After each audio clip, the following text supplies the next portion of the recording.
Bonjour à vous, c'est Romain Rissoan qui vous parle d'intelligence artificielle. Et aujourd'hui, j'ai deux choses intéressantes à vous partager. La première, c'est que j'ai réalisé cette infographie à l'aide de Claude.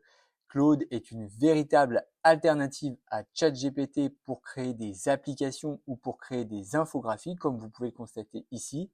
J'ai fait ça en 3 clics, donc elle n'est pas super jolie, mais en tout cas, on peut faire des choses comme ça sur la base d'un prompt. Et ça, c'est super intéressant.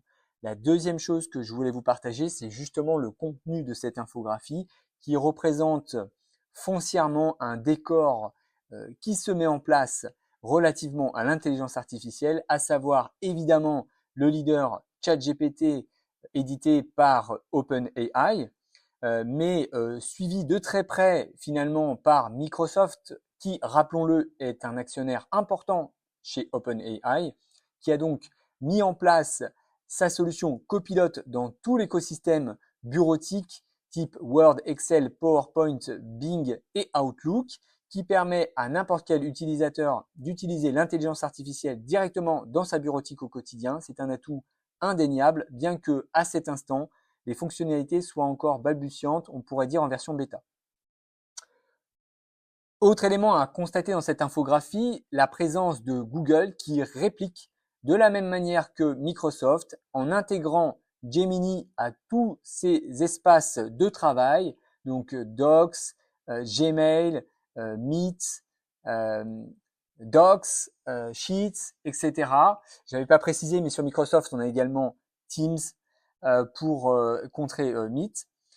Chez Adobe, eh bien, on a également un phénomène semblable, puisque Adobe a intégré Adobe Firefly, la fonctionnalité intelligence artificielle sur tous ces grands outils que sont Photoshop, InDesign, Illustrator, même si pour certains ce n'est pas encore totalement le cas.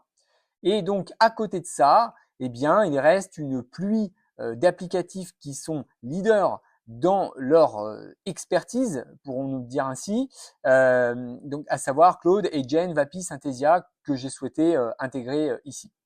Donc, ce qui est intéressant, c'est qu'en fait, malgré toute l'effervescence dédiée à l'intelligence artificielle de ces derniers mois, de ces dernières années, eh bien, le panorama global des applicatifs, des applications, eh bien finalement commence à se rationaliser et on commence à constater que les grands acteurs Microsoft, Google et Adobe reprennent une forme de leadership à leur manière en intégrant les fonctionnalités intelligence artificielle dans tous leurs applicatifs, alors que de son côté OpenAI poursuit sa position de leader explorateur, c'est-à-dire que c'est lui qui ouvre les voies et puis dans un format exploratoire, dans un format bêta-testeur, alors que les suivants, donc Microsoft, Google et Adobe, qui ne sont pas finalement des vrais leaders dans cette équation, intègrent ce qu'ils peuvent dans cette équation pour permettre de produire des contenus professionnels.